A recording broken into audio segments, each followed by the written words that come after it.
Welcome to my channel. Today, we are diving deep into the absolute chaos unfolding in Pakistan. We're talking about a high-stakes political game that involves a powerful general, a country on the brink, and one single missing signature. So, at the very heart of this crisis is one truly shocking question that's got the entire country in a state of confusion and, frankly, panic. Is the former Prime Minister Imran Khan even alive? Show us Imran Khan. This is the demand you're hearing everywhere. It's not just some political slogan. It's this desperate plea coming from protesters, from his own political party workers, and even from his sisters.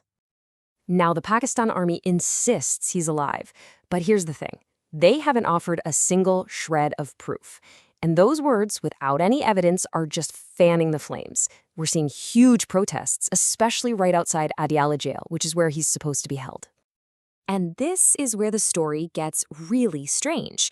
You see, normally, the Pakistan army, which is incredibly powerful, would have shut down protests of this scale in a heartbeat. The fact that they're just letting them happen, that suggests something else entirely is going on behind the curtain. So what's the theory? Well, a lot of analysts watching the region think this isn't a sign of weakness from the army. They believe it's actually a calculated, strategic move, orchestrated by the most powerful man in the entire country, Army Chief Asim Munir.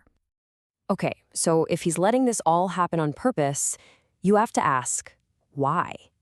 To understand that, we need to zoom in on General Munir's career, because he is staring down a massive deadline that's coming up really, really fast. Here's the critical piece of information. General Munir is already on an extension, and his time runs out on November 30th.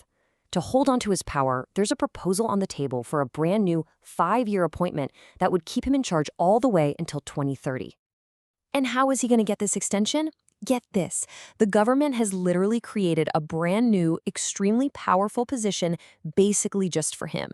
This isn't just a simple promotion. It's a move to fundamentally change the entire defense structure of the country. And this chart really shows you the scale of what we're talking about.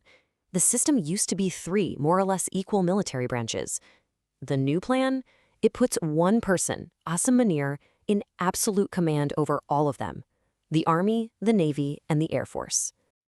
As you can probably imagine, this has sent some serious shockwaves through the military itself. The Navy and the Air Force are not happy about this at all, and a lot of other high-ranking generals feel like this is the end of the road for their own careers. So this brings us to the final and most important piece of this whole puzzle. Because for all of General Munir's grand plans, his ambition is being held up by one very simple but very powerful obstacle. The whole thing, the new position, the 5-year extension, all of it all comes down to one single action. The Prime Minister has to sign the appointment papers. Without that signature, the entire plan just fizzles out. Which leads us to the most suspicious part of this whole situation. At this incredibly critical moment for the nation's military, for the country's future, the Prime Minister is nowhere to be found. He's not in Pakistan, and his absence is exactly why so many experts believe this chaos around Imran Khan was created on purpose. The theory is that it's all leverage, a manufactured crisis to create so much pressure that the Prime Minister has no choice but to come back and sign the papers, just to restore order. So that's the standoff, and it puts Pakistan right on a razor's edge. Because if this plan fails, if General Munir does not get that signature, the country is facing some incredibly dangerous and explosive possibilities.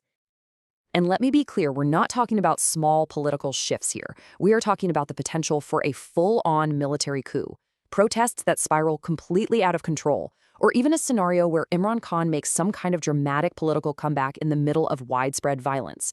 The stakes just could not be higher. There's this quote going around that just perfectly sums up the moment. It's comparing this situation to a chaotic power struggle in the old Mughal Empire. It basically means all bets are off. It's a raw power struggle, and nobody knows who's going to come out on top and who's going to fall. So the main thing you should take away from all this is that Pakistan is at a tipping point. It is arguably in its most unstable condition in years, and the entire power structure of the country could be turned completely upside down in the next day or two. All of this leaves us with the ultimate question hanging over 240 million people. Who will rule Pakistan? Will the general get what he wants? Will a rival emerge, or will the country just descend into more chaos? It's a total cliffhanger. For more breakdowns just like this one, please make sure you subscribe to my channel.